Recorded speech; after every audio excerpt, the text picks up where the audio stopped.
I thought losing my son would be the hardest pain I'd ever face, but I was wrong. At his funeral, while I stood there heartbroken, his wife leaned close and whispered in my ear, "Now that your son is gone, pack your bags and leave." Before I could even process her words, the man beside her so-called friend, laughed and said, "It's our house now." In that moment, I realized I hadn't just buried my son, I had buried my whole life. I clutched a single white rose, my hands shaking as I placed it on his coffin. My heart was pounding so loudly I couldn't even hear the prayers around me. My son Daniel had been my whole world. Now he was gone, and all I felt inside was emptiness. When I turned to his wife Emily, she wasn't crying, not a single tear. She looked more like she was going to a party than saying goodbye to her husband. Her perfume filled my nose as she leaned in, smiling coldly. "You heard me," she said. "The house is ours now. You don't belong there anymore." Before I could respond, Ryan, Daniel's old friend, stepped up beside her. I had seen him hanging around before, too comfortable in my kitchen, too close to Emily. Now he smirked at me and repeated loudly, "It's our house now." My stomach dropped. Emily slid her arm through his like they were already a couple. She didn't even bother to hide it. People nearby glanced our way, whispering, but no one stepped in. My knees felt weak, my chest burned, and for a moment, I couldn't even speak. I stumbled away from the graveside, past the flowers, past the relatives giving empty sorry for your loss hugs. By the time I got to my car, I was trembling. My hands gripped the steering wheel so tight my knuckles turned white. I drove home through tears, barely remembering the road. The only thought keeping me steady was, at least I still have my house. At least I still have that piece of him. But when I got home, I pushed my key into the lock and it didn't turn. My chest tightened. I tried again, harder this time. Nothing. Then I noticed fresh scratches around the keyhole. My heart sank. They had already changed the locks. I dropped the keys, my hand shaking so badly I could barely pick them back up. My house, my son's house, was no longer mine. I pounded on the door, yelling her name. "Emily, open this door right now." No answer. I hit harder, my voice cracking as I begged her.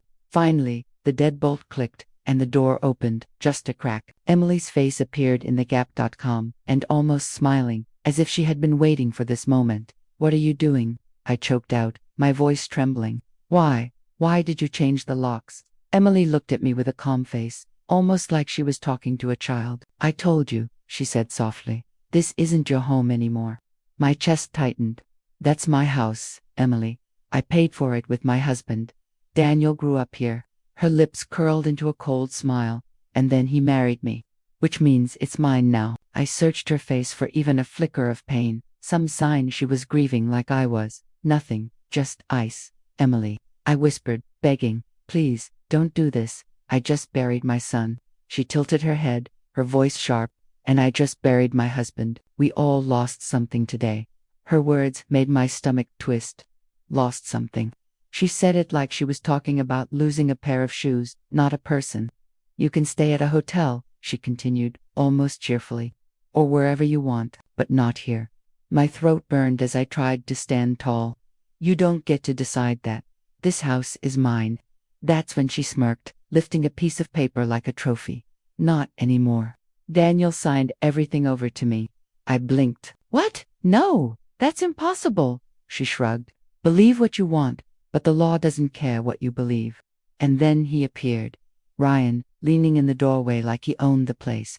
His arm slid casually around her waist, making my stomach turn. "What are you doing here?" I demanded. He grinned. "What does it look like?" Emily's voice turned sweet, sickly sweet. "He's staying with me now. We'll take good care of the place." I stared at them, his hand on her hip, her cheek brushing his shoulder right there in my son's living room, Daniel's living room. My nails dug into my palms. "You disgust me," I whispered. Her smile only grew wider. "You should go before this gets embarrassing. I'm not leaving without proof." Emily raised an eyebrow, waved the paper in front of me, then yanked it back. "On second thought, no. You wouldn't understand legal stuff anyway." The door slammed in my face so hard it rattled in my bones. I stood frozen, staring at the wood grain like it might open again. It didn't. My legs barely worked as I stumbled back to my car. By the time I pulled into a cheap motel, I felt like a ghost. The room smelled like old cigarettes. The buzzing yellow light made everything feel even emptier. I sat on the bed, pulled out my phone and scrolled through photos of Daniel, his smile, his graduation, his wedding day. My chest ached like someone had smashed it with a hammer. Finally, I forced myself to check my bank account. I needed to know what I had left. The screen loaded painfully slow, almost like it knew it was about to destroy me. And then I saw it. Zero. Not low, not a few hundred missing. Zero. I blinked hard, logged out, logged back in. Still the same. All of our savings, everything Daniel and I had built after his father died, gone. I opened the transaction history. My breath caught. Big transfers, weeks before Daniel's death. And the name on the last one, Emily Carter. My blood ran cold. I dialed the bank. Thank you for calling Valley Trust. How can I help you? My account, I stammered. It's empty. There has to be a mistake. The woman typed on her keyboard. I see recent authorized transfers, ma'am. Authorized by who? By Mr. Daniel Carter. I froze. That's my son. Yes, ma'am. The transfers were initiated by him about 3 weeks ago. We also have signed forms on file. The phone nearly slipped from my hand. My son, my only son. And all I could think was what forms? I asked, my voice breaking. Transfer of funds. The bankwoman answered calmly. Your son moved the money into a separate account, beneficiary listed as Emily Carter. Emily, of course. The phone slipped from my hand onto the scratchy motel sheets. My chest felt like it was caving in. I picked it back up, barely able to whisper. Can you send me copies? Yes, ma'am. You'll have them shortly by email. I hung up without saying goodbye. My hands shook so badly I could hardly set the phone down. Emily had planned this. Weeks before Daniel died, she was already moving the money. Did he know? Did she push him into it? My mind replayed little things I had brushed off, Daniel telling me, "Don't worry, Mom, Emily's handling it." Emily's fake sweetness when she invited me for dinner, the way her smile froze when Daniel left the room. Too perfect, too practiced. How blind had I been? I leaned back on the motel bed, staring at the smoke-stained ceiling. My head pounded. Rage and grief twisted inside me like barbed wire. She didn't just take my son. She didn't just take my house. She took everything. I forced myself up, poured water into the motel's tiny coffee pot, and made a cup. The bitter, burnt taste was awful, but it kept me from collapsing. I sat there, staring at the phone, waiting for those documents. My life, everything, Daniel, and I had built, now reduced to PDFs and signatures I couldn't understand. Then my phone buzzed. My heart leapt. I thought it was the bank, but it wasn't. Unknown number. Meet me tomorrow. I know the truth about your son. My stomach dropped. I read the words over and over until they burned into my eyes. My first instinct was to delete it. It sounded like a scam, but something deep inside me said it wasn't. The timing was too perfect. And that's how I ended up at Miller's Diner. The next day, the place smelled like grease, and the coffee tasted like dishwater. I sat in a corner booth, clutching a chipped mug just to keep my hands busy. Every time the door opened, my stomach clenched. Then I saw him. Gray hair slicked back, faded denim jacket, a face etched with hard years. He slid into the booth across from me like he belonged there. "You, Linda?" he asked. "Yes," I whispered. "Who are you?" "Name's Frank." He held out his hand. I didn't take it. "Why did you text me?" "Because you deserve to know what really happened." My heart pounded. "What are you talking about?" He leaned forward, elbows on the table. "I worked with your boy, Daniel." My throat closed. "You knew my son?" "Yeah, good kid. Honest. Too honest, maybe. We talked a lot, especially after things with Emily started going bad." My breath caught. Going bad. "What do you mean?" She was controlling, Frank said flatly. "Always had to know where he was, what he was spending, treated him like a kid. He told me she handled all the money, and he hated it. Said he was thinking about changing things, his will, his accounts. Said he didn't trust her anymore. Wanted to put everything back in your name." My hands went cold. "He told you that?" "Exactly, word for word." Frank leaned back, his face heavy with truth, but he didn't get the chance. Pain shot through my chest. All this time I thought Daniel had forgotten me, cut me out, but he hadn't. He was trying to protect me. Frank's voice broke through my thoughts. "That Ryan Geetha one you saw at the funeral." I looked up sharply. "What about him?" Frank's jaw tightened. "He wasn't just Daniel's friend." My stomach twisted. "What do you mean?" "They'd been together for years, Ryan and Emily, behind Daniel's back." I shook my head. No. Daniel would if he known. Maybe he did, Frank said softly. But if he did, it was too late. They wanted his money, Linda. That's all this was ever about. My knuckles turned white as I gripped the table. Emily and Ryan, smiling at the funeral like they had won because they had. Why are you telling me this? I asked. Frank shrugged. Because I liked your boy. He didn't deserve this, and neither do you. I stared at him, lost. What do I do now? Be careful, he said simply. They're not going to stop. People like that never do. He slid out of the booth, tossed a couple of dollars on the table for his untouched coffee, and walked out. I sat frozen, staring at the greasy fry basket between us. His words echoed in my head. Be careful. Outside, the cold air slapped me across the face as I walked to my car. My old sedan sat under a flickering streetlight, the shadows stretching long and thin. I climbed in, gripping the steering wheel like it was the only solid thing left in my life. I started the engine, checked my mirror on froze. Headlights, bright, too close. A black SUV sat right behind me, its engine humming low. I pulled out of the lot. So did they. My stomach knotted. 1 turn, 2 turns, 3. Still there. The same blinding headlights filling my mirror. My palms slipped against the steering wheel as I gripped it tighter. Every nerve in my body screamed this wasn't just some random driver. Please don't be them, I whispered to the empty car. I jerked the wheel, turning suddenly down a side street. The SUV followed. My breath caught. Another right, another left. Still there, closer now.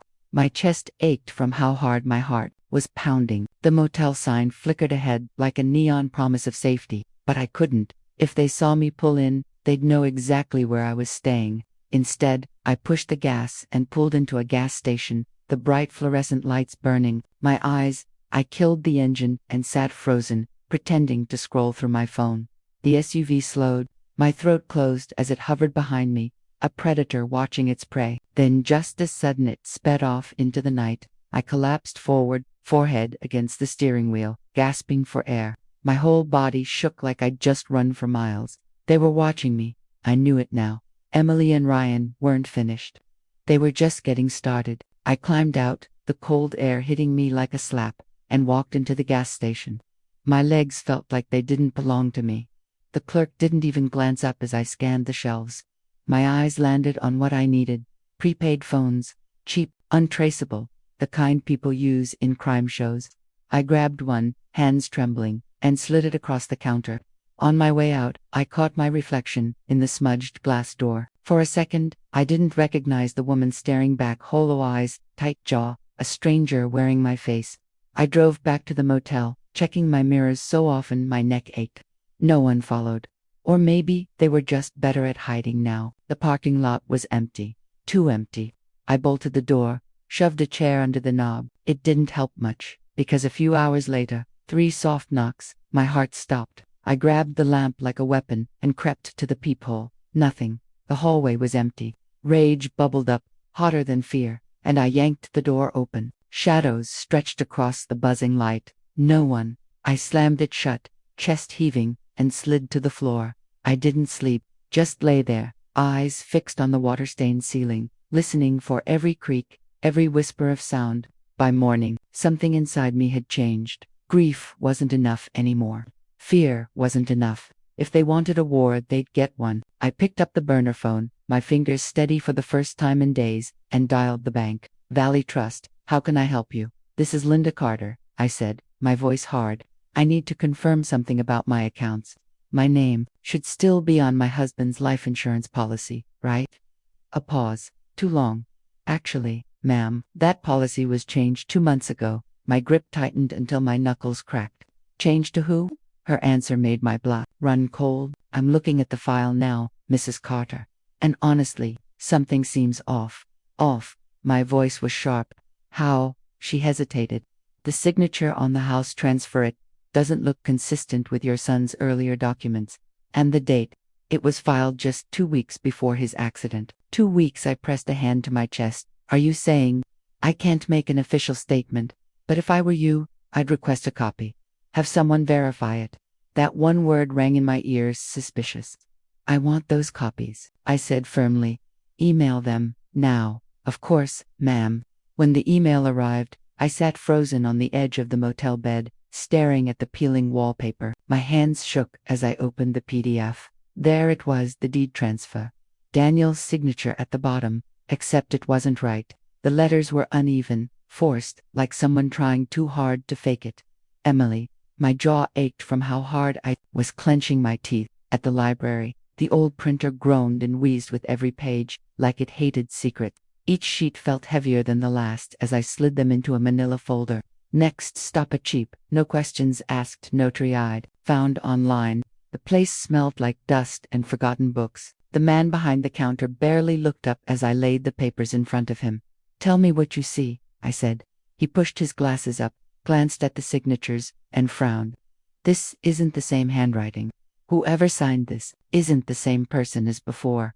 My throat went dry. So it's forged. He shrugged like it was no big deal. Looks like it. Those words hit me like oxygen. Proof. Finally, proof. I gathered the papers carefully, my fingers buzzing with something I hadn't felt in weeks. Power. On the drive back, my mind spun with plans.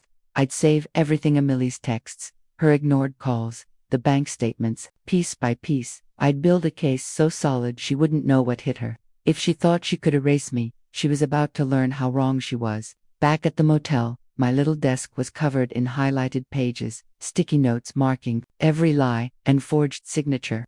My coffee went cold as I worked, but I didn't care. For the first time since Daniel's funeral, I felt a flicker of hope. Then the phone rang. Emily. Her name lit up my screen like a warning flare. I let it ring twice before answering. Hello. My voice came out calm. You're making a big mistake, she said, her tone smooth and cold. Meet me tomorrow, alone. The line went dead. That night, I didn't sleep. I lay awake staring at the water stains on the ceiling, wondering, was this a trap, a threat, or did she really think she could win me over? By morning, my nerves were raw, but I dressed simply, nothing flashy.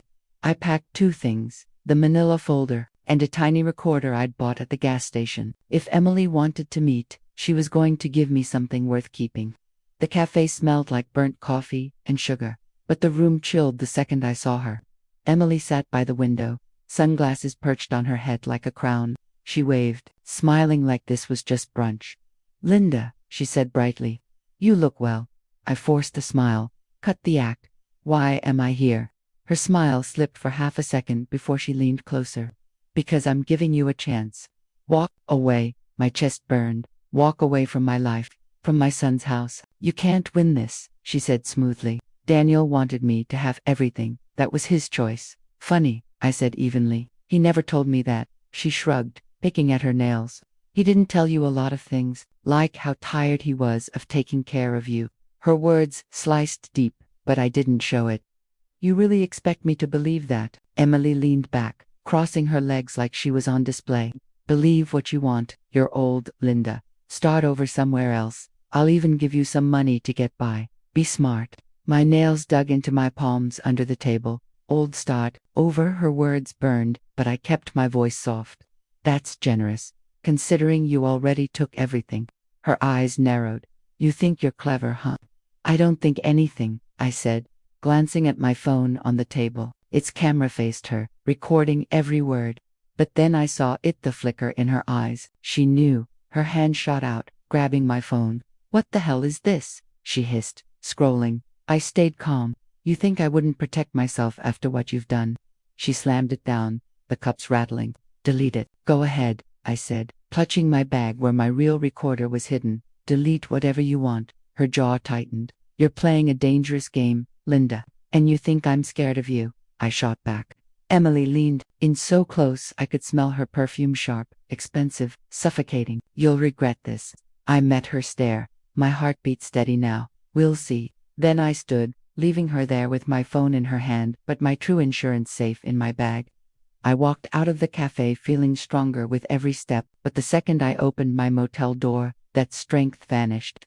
The room looked like a hurricane had ripped through it. The mattress was flipped, clothes tossed everywhere, lamps smashed in the corner, and the folder, the one holding every copy of proof I had, was gone. I stood frozen in the doorway, my breath shallow, until I remembered my purse. With shaking hands, I dug through it. The recorder, still there. Relief hit me hard. Emily thought she'd stripped me bare, but she didn't know I'd been smart enough to keep the most important evidence with me. Still, seeing that wrecked room crushed me. Someone had been here. While I sat across from Emily at the cafe, someone, maybe Ryan, was tearing apart my life again. I grabbed what little they hadn't stolen: my coat, my wallet, my spare phone. Got out. At the police station, the officer at the front desk didn't even look up at first. "Can I help you, ma'am?" he asked, like I was lost, not reporting a crime. "Yes, someone broke into my motel room. They stole important documents. They know where I am." He sighed and started typing. "You staying long term?" "No, just passing through." "Any valuables taken?" "Yes, legal papers, evidence." I lowered my voice. "I think my daughter-in-law and her boyfriend are behind this." He barely blinked. "Family dispute." Then my jaw tightened. "This isn't a dispute. This is harassment. They've stolen everything from my house, my money. Now this." He scribbled something down, then handed me a slip of paper. "We'll file it. You'll get a case number. If you think someone broke in, maybe change motels. Don't tell anyone where you're staying." Heat rushed to my face. I wanted to scream, but what was the point? I left with the useless slip of paper and drove into the night until I spotted another motel. Paid cash, gave a fake name, Marie James. The clerk didn't care. Inside the new room, I locked the door, shoved the chair under the knob, and sat clutching my purse like it was a weapon. Fear clawed at me, but under it, something hotter burned. Emily wanted me scared, hiding, broken, but she underestimated me. I opened my laptop, ready to dig deeper. That's when I saw the email. "Your safety deposit box appointment is confirmed for tomorrow." My heart jumped. The box I'd almost forgotten. Inside were old deeds, insurance papers, things Emily couldn't touch, things she didn't even know existed. Dan, maybe something that could finally bury her. The next morning, the bank doors slid open with a soft hiss. My chest tightened like I was walking into a courtroom instead of a lobby. I went straight to the counter, clutching my ID so hard it bent in my hand. "I have an appointment," I told the teller. My voice stayed steady, even though my stomach was knotted tight. She nodded, led me to the vault room, and left me alone. With a long steel box, the air felt heavy, like the weight of every secret kept in those walls. I lifted the lid. Deeds, insurance papers, a marriage certificate. I touched each one carefully, afraid they'd crumble. Then I saw it, a folded envelope with Daniel's handwriting on the front. Just one word: Mom. The letters blurred as tears filled my eyes. My hands shook as I opened it. The first line made my breath catch. "I've made mistakes. I should have kept things like they were. I'm going to fix it, Mom. The house, the accounts, they'll be yours again. I promised." My throat closed and a sob broke free before I could stop it. I pressed the letter to my chest, rocking like it could bring Daniel back for even 1 second. He hadn't forgotten me. He wanted to make it right. He still cared. I laid the paper flat, reading it over and over. It wasn't notarized. It wouldn't hold up in court, but it proved something bigger. It proved intent. It proved Emily was lying. "This is it," I whispered, wiping my face. "This is my proof." I tucked the letter with the deeds and insurance papers, shut the box, and walked out of the bank with something I hadn't felt in weeks: real, burning hope. Emily thought she'd buried me. She was wrong. I had just stepped into the sunlight when my phone rang. Her name lit the screen like a curse. I answered, voice flat. "What do you want?" Her voice was sugar, sharp underneath. "Just thought you should know. It's too late, Linda. We're selling the house tomorrow." Click. I froze, clutching the phone so hard my knuckles burned. Tomorrow. No more waiting. By morning, I was dressed in the only decent clothes I had left. I printed everything: Daniel's letter, the forged deeds, the bank records, the transcript of her lies. Each page was a weapon. The real estate office smelled like fresh paint and fake smiles. I walked in like I belonged because I did. That house was mine. Always had been. Emily sat at the signing table, nails flashing as she turned pages. Ryan leaned back like he owned the place. The young realtor hovered nervously, eager but blind. Emily looked up, her smile sharp as a knife. "Linda, what a surprise." "Not a surprise," I said. "A warning." Ryan chuckled. "You really don't know when to quit, do you?" I stepped forward and dropped the folder on the table with a crack. Paper spilled everywhere. "You want to sell my house. Explain this first." Emily's eyes flicked down. Her smile faltered. Daniel's letter sat on top, his handwriting screaming the truth. I'm changing everything back to Mom. Beside it, the forged deed with 2 mismatched signatures, and the recorder. One file labeled Cafe Meeting. Emily snatched the letter, her face draining. This doesn't mean anything. It means enough for the police, I said, my gaze locked on the realtor. Forgery, fraud, theft. If you move forward, you're part of a crime. The realtor went pale. I can't. I need to make some calls. Ryan jumped up, fists tight. You sneaky little careful, I cut in, pulling my phone slow. Touch me, and the cops will love it. And by the way, they already have the recording. Emily's jaw clenched. I saw Itha crack in her perfect mask. I leaned closer, voice low and sharp. Leave my house today, or I'll drag you both through court until you choke on your lies. The room went silent. Then Emily shoved her chair back, the screech loud and ugly. She grabbed her bag, hands shaking. This isn't over, she hissed. I stared back, unblinking. Oh, Emily, it's just starting. She stormed out. Ryan cursed, slamming the door so hard the glass rattled. For the first time in weeks, I exhaled. My hands trembled, but not from fear this time, from victory. Then the thought hit, cold as ice. Emily wasn't the type to quit. She'd promised me a war. When the realtor finally handed me the keys, my hands shook so bad I almost dropped them. I drove home in silence, gripping the wheel like it was the only thing keeping me together. The driveway came into view. My house, faded paint, dusty windows, but mine again. I breathed, just for a second. I unlocked the door. The smell hit me, still air, cheap cologne, Ryan's cologne.